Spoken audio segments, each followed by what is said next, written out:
시대를 초월하는 성경 말씀, 시초성말, 하나님과의 동행. 29. 포기하지 말고 받아들여라. 하나님의 사람으로 서서 하나님의 사람으로 부름받은 사람들을 교육하고 훈련하다 보면 종종 포기하고 싶고 포기할 수밖에 없는 때가 있습니다. 그러면 우린 그 포기함이 마치 실패와 같이 여겨져 끝까지 물고 늘어지는 악어 이빨을 달라고 기도하기도 하지만 우리는 알아야 합니다. 포기하는 것이 실패도 아니고 때로는 포기하는 것도 필요한 것임을 말입니다. 왜냐하면 우리가 포기해도 하나님의 자녀라면 하나님은 절대로 포기하지 않으시기 때문입니다. 만일 내가 포기하는 것이 실패와 같이 여겨진다면 그것은 내 욕심에 근거한 것입니다.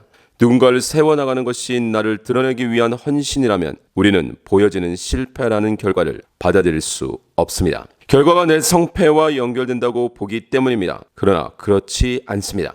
우리는 우리에게 주어진 시간, 주어진 역할에 최선을 다하면 됩니다. 우리에게 주어진 시간을 최선을 다했음에도 불구하고 전혀 열매가 없는 것과 같이 보인다 해도 좋습니다. 하나님 앞에서 최선을 다했다면 주어진 결과는 받아들여야 합니다.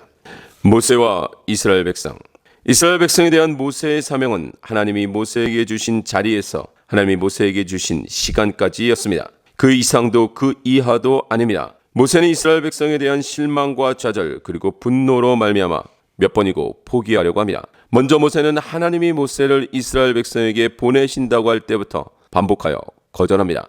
이미 이스라엘 백성의 악함을 알고 있었기 때문입니다. 모세가 하나님께 아뢰되 내가 누구이기에 바로에게 가며 이스라엘 자손을 애굽에서 인도하여 내리이까. 모세가 이르되 오 주여 보낼 만한 자를 보내소서. 모세가 여호와 앞에 아뢰어 이르되 이스라엘 자손도 내 말을 듣지 아니하였거든 바로가 어찌 들으리이까. 나는 입이 둔한 자니이다. 그리고 본격적인 출애굽 전쟁 때도 그리고 출애굽 이후 광야에서도 이스라엘 백성을 포기하려고 합니다. 모세가 여호와께 돌아와서 아뢰되 주여 어찌하여 이 백성이 학대를 당하게 하셨나이까. 어찌하여 나를 보내셨나이까. 이 모든 백성을 내가 배웠나이까. 내가 그들을 낳았나이까. 어찌 주께서 내게 양육하는 아버지가 젖 먹는 아이를 품듯 그들을 품에 품고 주께서 그들의 열조에게 맹세하신 땅으로 가라 하시나이까. 이 모든 백성에게 줄 고기를 내가 어디서 얻으리이까. 그들이 나를 향하여 울며 이르되 우리에게 고기를 주어 먹게 하라 하온즉 책임이 심히 중하여 나 혼자는 이 모든 백성을 감당할 수 없나이다. 주께서 내게 이같이 행하실진대 구하옵나니 내게 은혜를 베푸사 즉시 나를 죽여 내가 고난당함을 내가 보지 않게 하옵소서. 그러나 모세는 마침내 어리석은 이스라엘 백성을 받아들이고 하나님과 이스라엘의 중재자로 서게 됩니다. 모세가 여호와께로 다시 나와 여짜오되 슬프도소이다. 이 백성이 자기들을 위하여 금신을 만들어 싸우니 큰 죄를 범하였나이다. 그러나 이제 그들의 죄를 사하시옵소서. 그렇지 아니하시오면 원하건대 주께서 기록하신 책에서 내 이름을 지워버려 주옵소서. 이제 구하옵나니 이미 말씀하신 대로 주의 큰 권능을 나타내시옵소서. 이르시기를 여호와는 노하기를 더디하시고 인자가 많아 죄악과 허물을 사하시나 형벌받을 자는 결단코 사하지 아니하시고 아버지의 죄악을 자식에게 갚아 3, 4대까지 이르게 하리라 하셨나이다. 구하옵나니 주의 인자의 광대하심을 따라 이 백성의 죄악을 사하시되 애굽에서부터 지금까지 이 백성을 사하신 것 같이 사하시옵소서. 분명 모세도 이스라엘 백성의 불가능함을 알고 있었습니다. 내가 너희의 반역함과 목이 곧은 것을 아나니 오늘 내가 살아서 너희와 함께 있어도 너희가 여호와를 거역하였거든 하물며 내가 죽은 후에 이리랴. 그럼에도 모세는 그들을 포기하지 않고 그들이 살 길을 알려줍니다. 이제는 이스라엘 백성을 보는 것이 아니라 그들을 붙들고 계신 하나님을 보기 때문입니다. 그래서 이스라엘 백성을 받아들일 수 있는 것입니다. 모세가 이 모든 말씀을 온 이스라엘에게 말하기를 마치고 그들에게 이르되 내가 오늘 너희에게 증언한 모든 말을 너희의 마음에 두고 너희의 자녀에게 명령하여 이 율법의 모든 말씀을 지켜 행하게 하라. 이는 너희에게 헛된 일이 아니라 너희의 생명이니 이 일로 말미암아 너희가 요단을 건너가 차지할 그 땅에서 너희의 날이 장구하리라. 그리고 이 모세의 역할은 예수 그리스도의 그림자와 같은 것입니다. 내 하나님 여호와께서 너희 가운데 내 형제 중에서 너를 위하여 나와 같은 선지자 하나를 일으키시리니 너희는 그의 말을 들을지니라. 예수 그리스도와 제자들. 예수님의 제자들은 3년여 시간 동안 예수님을 따라다니며 늘 실망을 주던 자들이었습니다. 시몬은 동생 안드레의 소개로 예수님을 만나 베드로로 이름이 바뀌었지만 주님을 떠났다가 자신을 찾아오신 주님을 만나 죄인임을 고백하였습니다. 그러나 그 이후에도 예수님께 신앙을 고백하고 바로 이어 예수님의 십자가 사역을 거부하다 심한 책망을 듣습니다. 이후 예수님께 죽으면 죽을지언정 주님을 배신하지 않겠다고 하지만 예수님의 말씀대로 주님을 모른다고 3번이나 부인을 합니다. 심지어 부활하신 예수님을 2번이나 만났음에도 다른 제자들을 데리고 물고기를 잡으러 갑니다.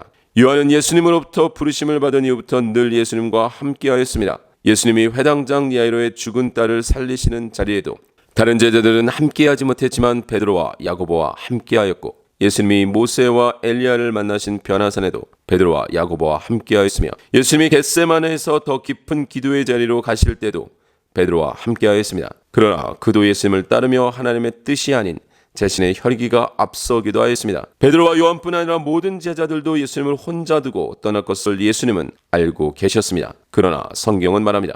유월절 전에 예수께서 자기가 세상을 떠나 아버지께로 돌아가실 때가 이른 줄 아시고 세상에 있는 자기 사람들을 사랑하시되 끝까지 사랑하시니라. 그리고 예수님은 부활하시고 승천하시기 전에 바로 그 제자들에게 하나님의 나라를 말씀하시고 성령님이 임하시면 능력을 받아 예루살렘과 온 유대와 사마리아에서 그리고 땅 끝에까지 이르러 복음의 증인이 되라고 하십니다. 하나님의 은혜가 임해야 합니다.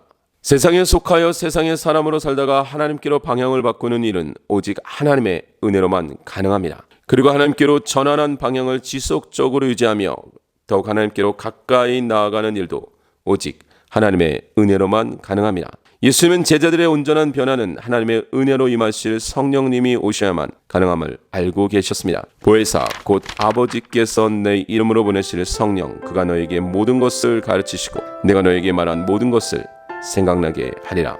그러나 진리의 성령이 오시면 그가 너희를 모든 진리 가운데로 인도하시리니 그가 스스로 말하지 않고 오직 들은 것을 말하며 장래일을 너희에게 알리시리라. 그와 같이 우리도 포기하지 말아야 합니다. 하나님의 행하심을 받아들여야 합니다. 결과에 좌우되지 말고 변함없이 그 자리를 지켜야 합니다. 하나님의 때를 알 수 없기 때문입니다. 하나님은 아내 사라를 2번이나 누이라고 속인 아브라함을 포기하지 않으시고 마침내 독자 이삭을 번제로 드리라는 명령에 순종하는 자로 만들어내셨고, 아버지 이삭에게 5번이나 거짓말을 하면서도 세상의 축복을 원했던 야곱을 마침내 하나님의 복을 주시는 자리까지 인도하고야 마십니다. 사도 바울에게 마가 요한은 포기할 수밖에 없는 자였지만 하나님은 그 마가 요한을 들어 마침내 마가복음을 기록하는 자로 만들어 내셨습니다. 그러므로 우리는 알 수 없습니다. 내 눈으로 보지 못하고 내 귀로 듣지 못해도 심지어 내 생애에는 알 수 없어도 완전하신 하나님의 일하심에는 결코 실패함이 없음을 알아야 합니다. 그리고 믿어야 합니다.